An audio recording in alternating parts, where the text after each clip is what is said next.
Hey everybody, Maddox here. Welcome back to the Poke Historian. It's a lovely Sunday morning. I was just folding some clothes in my bedroom and I thought, you know what, I'm going to make a Pokemon video because while I'm folding these clothes, I'm having some thoughts about the Scarlet and Violet generation.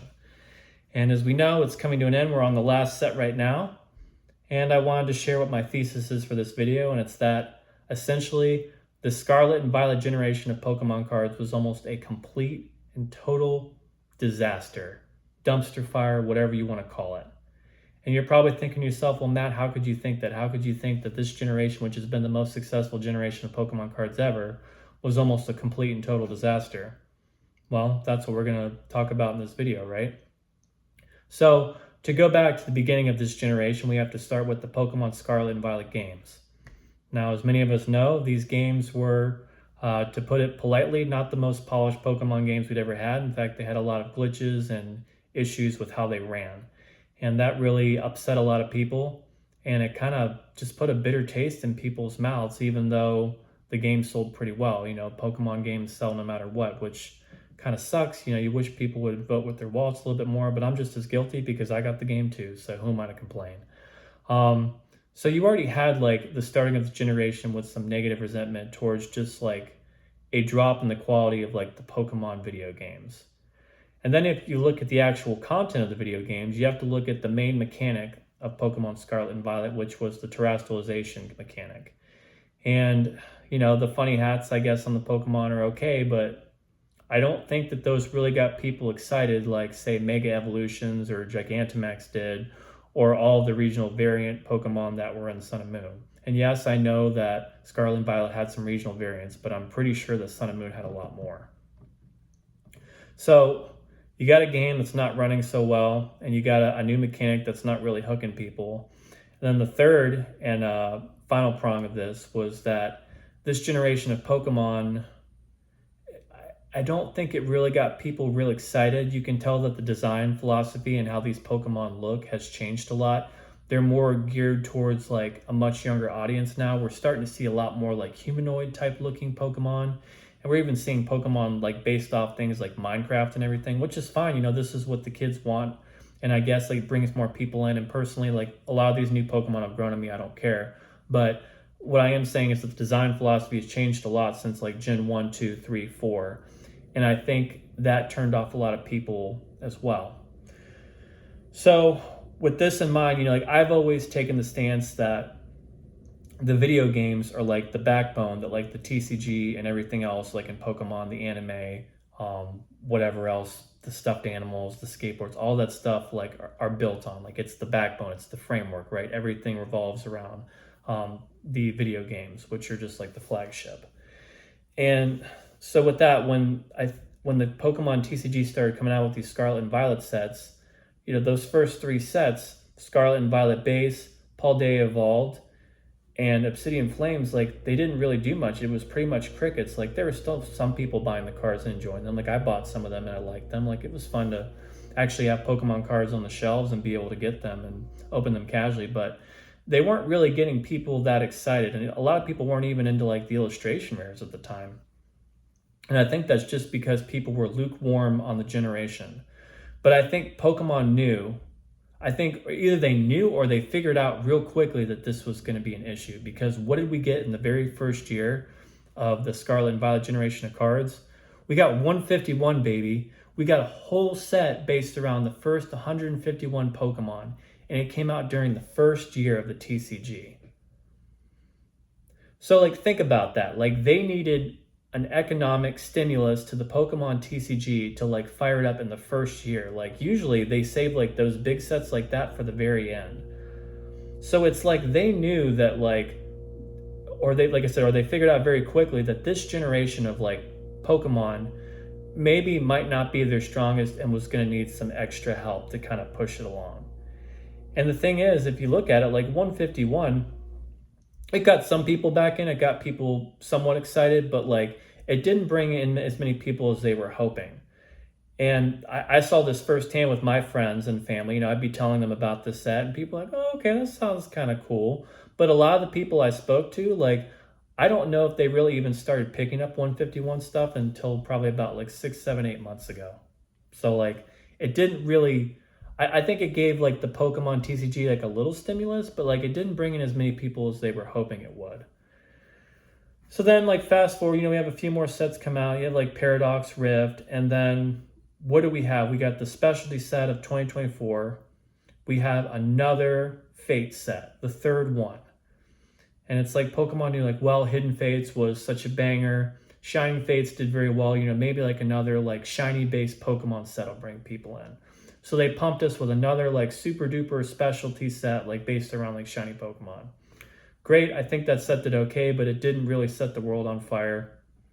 And it just kind of was there, and then it kind of just sort of moved on, and then things kind of calmed down again. You had temporal forces. Things are still pretty lukewarm. Twilight Masquerade saw some improvement, but it still didn't like get things like just going crazy. And then the next big set we had, of course, and this was earlier this year. And by then, like, it's interesting. It's almost like, I guess how I want to put this is like Pokemon was doing everything they could to stimulate this generation, but it seems like to some level it kind of stimulated itself with like the Pokemon TCG Pocket thing, and it kind of got people more interested. So anyway, Surging Sparks came out. That was a big hit. I bet you Pokemon wasn't exactly expecting that, because after Surging Sparks came out, we had a whole new Evolving Skies type set in the form of Prismatic Evolutions, which was meant to basically try and grab all that Evolving Skies hype and just rope people back in and really stimulate the Pokemon economy. And you have to remember, like, when Pokemon's like designing these sets, they're doing it like months and months before they came out. So it's like, this was all like carefully designed. And I don't think they thought that the Pokemon TCG would have reached like the frenzy it reached by like kind of like the outcoming of Surging Sparks that it did. So anyways, going back to Prismatic, that was like the nail in the coffin, I think, for securing the hype to come back to the Pokemon TCG. But just to make sure that it stayed there, Pokemon also designed the sets after that to really get people excited too. We had Journey Together, which was bringing back the whole trainer Pokemon mechanic. And we saw a lot of fan favorite Pokemon trainers like Cynthia. Well, not Cynthia. Cynthia was in Distant Rivals. But we saw Lily. We saw Iono. We saw Misty. So like that set was meant to like, again, like cater nostalgia and a lot of fan favoritism. And that got people stimulated and kept the stimulation going. And then despite having all like these like nostalgia and hype based sets, then after that, we got a whole nother Team Rocket based set in the form of Destined Rivals, which not only continued the trainer mechanic, but also brought in like the whole like original like Team Rocket theming back in too. So that was wild.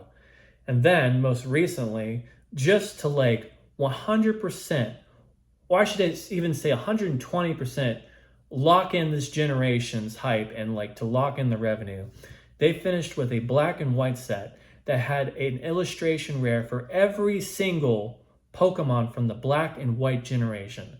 Like, that is unheard of and has never happened before in the Pokemon TCG, to have all of these like super special like full art cards like that, like one for every single Pokemon. Like, that is insane. So my point is just this. I think without all these big like banger sets to like stimulate like the Pokemon market, I don't think Scarlet and Violet Gen would have done this well. I think it could have actually just like been an absolute like nothing burger, and like I think it could have been like the start of a temporary decline like in the Pokemon TCG, because this generation did not start out strong. Like it did not. Like those first few sets, like people like Paldea Evolve now, but like when it came out, it was not getting people that excited. And so this whole generation had to be, to some level, artificially held up by just nostalgia and hype-based sets. Like I said, like 151, Prismatic, Destined Rivals, Black and White, Journey Together, like all these sets that were just meant to really just kind of like cater to that nostalgia. But it is interesting though when I think about it too, like, because it can't be denied, I suppose, that TCG Pocket brought in people too. And that definitely like invigorated like the Pokemon market a little bit, but I think that things would have died down quickly if we didn't have prismatic evolutions coming out after Surging Sparks. I think if we had had a couple sets that were just lukewarm, I think that temporary kind of hype that Pokemon Pocket and Surging Sparks like flared up, I think kind of like when 151 came out, it would have flared back down, and it just wouldn't have kept things going. But like I said, that's why the Pokemon Company designed this generation this way. This was not a generation that this is not a generation that was held up by the strength of the Scarlet and Violet games or by the new Scarlet and Violet Pokemon or by the new mechanics in the TCG. This was a generation that was held up mainly by nostalgia and hype-based sets, which is perfectly fine. But I just wanted to share those thoughts because I thought it was kind of interesting, because like I don't think Sword and Shield needed that as much. I think Sword and Shield was stronger on its own, and it had stronger games standing behind it, especially in the form of Legends Arceus, which is an incredible game, at least for Pokemon standards. So yeah, just wanted to share my thoughts. It's been a great ride. I really enjoyed Scarlet and Violet and all the sets that came out with it, but I think it could have been a complete and total disaster. So food for thought. Enjoy what's the rest of your weekend, and we'll talk soon. Bye.